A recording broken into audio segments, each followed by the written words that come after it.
കുട്ടികൾക്കൊക്കെ വളരെ എളുപ്പത്തിൽ വെറൈറ്റി ആയിട്ട് ചെയ്ത് കൊടുക്കാൻ പറ്റിയിട്ടുള്ള നല്ല അടിപൊളിയായിട്ടുള്ള ഒരു പലഹാരത്തിൻ്റെ റെസിപ്പിയാണ് കേട്ടോ ഇന്ന് ഷെയർ ചെയ്യുന്നത്. അപ്പോൾ ഇത് കാണാനും നല്ല ഭംഗിയാണ്, അതുപോലെ തന്നെയാണ് കേട്ടോ കഴിക്കാനും നല്ല ടേസ്റ്റി ആയിട്ടുള്ള ഒരു ഐറ്റമാണ്. അപ്പോൾ നമുക്കിത് എങ്ങനെയാണ് റെഡിയാക്കി എടുക്കുക എന്നുള്ളതൊന്ന് നോക്കാം. അപ്പോൾ അതിനായിട്ട് ആദ്യം തന്നെ ഞാൻ ഒരു പാന് സ്റ്റൗവിൽ വെച്ച് കൊടുത്തിട്ട് അതിലേക്ക് 1 ടേബിൾ സ്പൂൺ ബട്ടർ ചേർത്ത് കൊടുത്തിട്ടുണ്ട്. ഉപ്പില്ലാത്ത ബട്ടറാണ് കേട്ടോ. ഇനിയിപ്പോൾ ബട്ടർ ഇല്ലെങ്കിൽ നെയ്യ് ചേർത്ത് കൊടുത്താലും മതി. ഇനി ഇതൊന്നും അങ്ങ് മെൽറ്റായി കഴിഞ്ഞാൽ ഇതിലേക്ക് ഒരു 2 കപ്പ് നല്ല തിന്നായിട്ടുള്ള സേമിയ ഉണ്ടല്ലോ അത് ചേർത്ത് കൊടുത്തിട്ട് ഒന്ന് റോസ്റ്റ് ചെയ്തെടുക്കാം. ഈ ഒരു സേമിയ റോസ്റ്റ് ചെയ്തെടുക്കുമ്പോൾ ചെറിയ നല്ല തിന്നായിട്ടുള്ളതായതുകൊണ്ട് തന്നെ പെട്ടെന്ന് കരിഞ്ഞു പോവും. അതുകൊണ്ട് തീ കുറച്ച് വെച്ചിട്ട് സാവധാനം ഇളക്കി കൊടുത്ത് അങ്ങനെ അങ്ങ് റോസ്റ്റ് ചെയ്തെടുത്താൽ മതി കേട്ടോ. സേമിയ ഇതുപോലെ ഒരു ഗോൾഡൻ ബ്രൗൺ കളറായിട്ട് വരണം, ഒരു ഗോൾഡൻ കളറായിട്ട് വരണം കേട്ടോ, ഒരുപാട് ബ്രൗൺ ആവണ്ട. അപ്പോൾ ഈ ഒരു കളറായിട്ട് വരുന്ന സമയത്ത് നമുക്കിതിലേക്ക് ആവശ്യത്തിന് കണ്ടൻസ്ഡ് മിൽക്കും കൂടെ ചേർത്ത് കൊടുത്തിട്ട് നന്നായിട്ടൊന്ന് മിക്സ് ചെയ്ത് കൊടുക്കാം.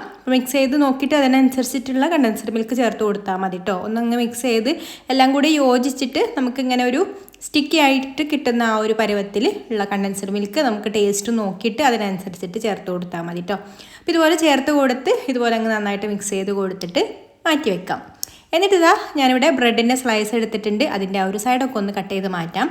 ഇനി ഇതൊന്ന് പരത്തിയെടുക്കണം. അപ്പോൾ നിങ്ങൾ ഇതുപോലെ പരത്തിയെടുക്കുമ്പോൾ പൊട്ടിപ്പോകുന്ന ബ്രെഡാണെന്നുണ്ടെങ്കിൽ ഒന്ന് ആവി എടുത്തിട്ട് ഒരു 2-3 സെക്കൻഡ് ഒന്ന് ആവിയിൽ വെച്ചാൽ മതി. അപ്പോൾ തന്നെ ബ്രെഡ് നല്ല സോഫ്റ്റ് ആയിട്ട് വരും. എന്നിട്ട് പരത്തിയെടുത്താൽ മതി. ഇതിപ്പോൾ പുതിയ ബ്രെഡ് ആയതുകൊണ്ട് ഞാൻ ആവി എടുക്കുന്നൊന്നുമില്ല കേട്ടോ, അല്ലാതെ തന്നെ അങ്ങ് പരത്തിയെടുക്കുകയാണ്.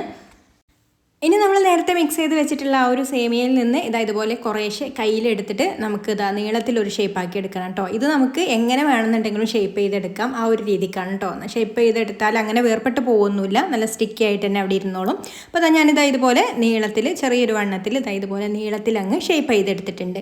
ഇനി നമ്മൾ പരത്തിയെടുത്ത് വെച്ചിട്ടുള്ള ബ്രെഡ് ഉണ്ടല്ലോ അതിൻ്റെ ഉള്ളിൽ ഇതുപോലെ വെച്ച് കൊടുത്തിട്ട് ഒന്ന് റോൾ ചെയ്ത് കൊടുക്കാം. അപ്പോൾ ഇതിൻ്റെ ഉള്ളിൽ വെക്കാനുള്ള ആ ഒരു വലുപ്പത്തിൽ നമ്മളിത് ഷേപ്പ് ചെയ്തെടുത്താൽ മതി കേട്ടോ. അപ്പോൾ ഇത് ഒന്ന് ഒട്ടിച്ച് കൊടുക്കണം. അപ്പോൾ അതിനായിട്ട് ഞാൻ മൈദയും വെള്ളവും കൂടെ ഒന്ന് അങ്ങ് മിക്സ് ചെയ്തെടുത്ത് ഒരു പേസ്റ്റാക്കി എടുത്തിട്ടുണ്ട്. അത് ഇതിൻ്റെ ഒരു അറ്റത്ത് ബ്രെഡിൻ്റെ അറ്റത്തൊന്ന് തേച്ച് കൊടുത്തതിന് ശേഷം ഇതുപോലെ അങ്ങ് ഒട്ടിച്ച് കൊടുക്കാം. ഇനി ബാക്കിയുള്ള ആ ഒരു ഫില്ലിങ്ങൊക്കെ നമുക്ക് ഇതുപോലെ തന്നെ ബ്രെഡിൻ്റെ ഉള്ളിൽ വെച്ചിട്ട് ഇതുപോലെ ഒട്ടിച്ചെടുത്ത് മാറ്റി വെക്കാം. എന്നിട്ട് ഞാനൊരു പാൻ സ്റ്റൗവിൽ വെച്ച് കൊടുത്തിട്ട് അതിലേക്ക് 1 ടീസ്പൂൺ ബട്ടർ ചേർത്ത് കൊടുത്തിട്ടുണ്ട്. ബട്ടർ ഒന്ന് മെൽറ്റായി വരുന്ന സമയത്ത് തന്നെ ഇതിൻ്റെ കൂടെ 1 ടീസ്പൂൺ പഞ്ചസാര കൂടെ ചേർത്ത് കൊടുക്കുന്നുണ്ട്. പിന്നെ ഈ ഒരു പഞ്ചസാര ചേർത്ത് കൊടുക്കുന്നത് തികച്ചും ഓപ്ഷണലാണ് കേട്ടോ. ഞാൻ ചെറുതായിട്ടൊരു അതിൻ്റെ പുറമെ ഒരു മുരിഞ്ഞ് നിൽക്കാൻ വേണ്ടിയിട്ട് ചേർത്ത് കൊടുക്കുകയാണ്. ഇനിയിപ്പോൾ ഉള്ളിലുള്ള ആ ഒരു സ്വീറ്റ് തന്നെ മതി എന്നുണ്ടെങ്കിൽ നിങ്ങൾക്ക് വേറെ പഞ്ചസാര ഒന്നും ചേർത്ത് കൊടുക്കേണ്ട. അപ്പോൾ ഞാനിവിടെ പഞ്ചസാരയും കൂടി ചേർത്ത് കൊടുത്തിട്ട് അതൊന്ന് കാരമലാക്കി എടുക്കുന്നുണ്ട് കേട്ടോ. ഇതുപോലെ ഒരുപാട് ബ്രൗൺ കളർ ആവണ്ട, ചെറിയൊരു ഗോൾഡൻ കളറായി വന്നാൽ മതി കേട്ടോ. ഒരുപാട് ബ്രൗൺ കളറായി വന്നാൽ കയ്പ്പ് വരും. അപ്പോൾ അതുപോലെ ഒരു ഗോൾഡൻ കളറായി കഴിഞ്ഞാൽ പിന്നെ നമ്മൾ ഈ ഒരു ചുരുട്ടി വെച്ചിട്ടുള്ള ബ്രെഡ് ഇതിലേക്ക് വെച്ച് കൊടുത്തിട്ട് തിരിച്ച് മറിച്ചൊക്കെ അങ്ങനെ ഇട്ട് കൊടുത്തിട്ട് തീ കുറച്ച് വെച്ചിട്ട് തന്നെ ഒന്നങ്ങ് ടോസ്റ്റ് ചെയ്തെടുക്കുക കേട്ടോ. അപ്പോൾ പഞ്ചസാര വേണ്ടാത്തവരാണെന്നുണ്ടെങ്കിൽ വെറും ബട്ടറിൽ ജസ്റ്റ് ഒന്നങ്ങ് ടോസ്റ്റ് ചെയ്തെടുത്താൽ മതി. അപ്പോൾ ഇതുപോലെ അങ്ങ് തീ കുറച്ച് വെച്ചിട്ട് നന്നായിട്ട് എല്ലാ സൈഡും തിരിച്ച് മറിച്ചൊക്കെ ഇട്ട് കൊടുത്ത് ഇതുപോലെ അങ്ങ് മൊരിഞ്ഞ് കഴിഞ്ഞാൽ നമുക്ക് എടുക്കാം. അപ്പോൾ ഇത്രയേ ഉള്ളൂ, നമ്മുടെ അടിപൊളിയായിട്ടുള്ള നല്ല സ്വീറ്റ് റെഡി ആയിട്ടുണ്ട് കേട്ടോ. നല്ല ടേസ്റ്റാണ് ഇത് കഴിക്കാൻ. ഇതിൻ്റെ മുകളിൽ ഞാനിതാ കുറച്ച് ചോക്ലേറ്റ് ഗനാഷ് ഒന്ന് ഭംഗിക്ക് വേണ്ടിയിട്ടൊന്ന് ഇതുപോലെ ഒന്ന് ഡ്രിപ്പ് ചെയ്ത് കൊടുക്കുന്നുണ്ട്. പിന്നെ കുറച്ച് പിസ്താഷ്യോ ഒന്ന് ചെറുതായിട്ട് ചോപ്പ് ചെയ്തും കൂടി ഇട്ട് കൊടുക്കുന്നുണ്ട് കേട്ടോ. പുറമേ ആ ഒരു കാരമലിൻ്റെ ക്രഞ്ചിനെസ്സും പിന്നെ ആ ഒരു നടുക്കാണെന്നുണ്ടെങ്കിൽ ബ്രെഡിൻ്റെ സോഫ്റ്റ്നെസ്സും ഉള്ളിൽ നല്ല ക്രിസ്പി ആയിട്ട് ഫില്ലിങ്ങോട് കൂടിയിട്ടുള്ള നല്ല അടിപൊളിയായിട്ടുള്ള സ്വീറ്റാണ് കേട്ടോ ഇത്. അപ്പോൾ എല്ലാവർക്കും ഇഷ്ടമാവും, ഒന്ന് ട്രൈ ചെയ്ത് നോക്കിക്കോളൂ.